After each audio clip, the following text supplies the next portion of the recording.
I think that sometimes in our approach as healthcare professionals, or again, maybe even as human beings, we have kind of three ways of dealing with people. And one is that we want to fix them. The other is that we have the pity model, you know, we feel bad, we want to help them. And then the other one is that you just understand the context of an individual's life.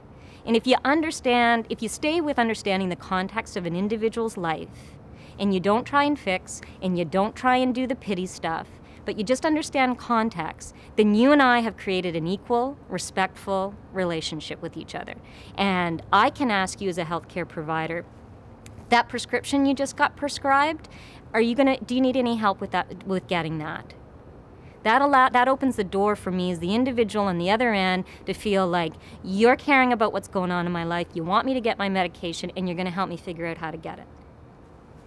I actually trained in Vancouver where we stopped using stitches and we started using staples because people came to get their staples out. They didn't come back to get their stitches out. So you'd see someone 2 years later who'd had their stitches in for 2 years, whereas the staples itch after a bit. So we changed what we did because we thought people were more likely to come back and get their treatment finished. One of the things that we wish that we've seen in other cities is crisis stabilization beds, very short-term crisis stabilization beds in the community that aren't attached to a hospital, that aren't attached to a shelter. Right now, if I have my own residence or I'm boarding somewhere, I'm experiencing exacerbation of my symptoms, a mental health crisis, I can't go into a shelter because I have a place to live, so that isn't going to be funded.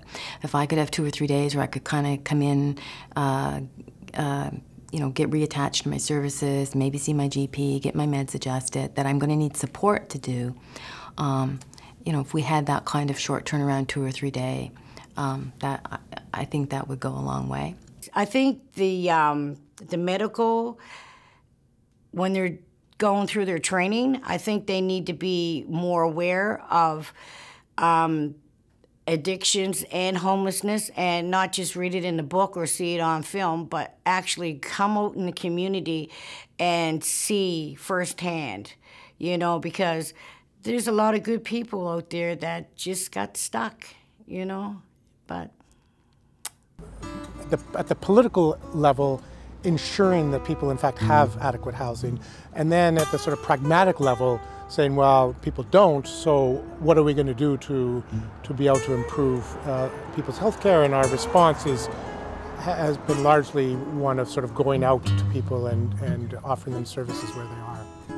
Is when you do take the time to give them the same attention as you'd given anyone else, which is of course what you should do, it's surprising how often, you know, they respond very positively.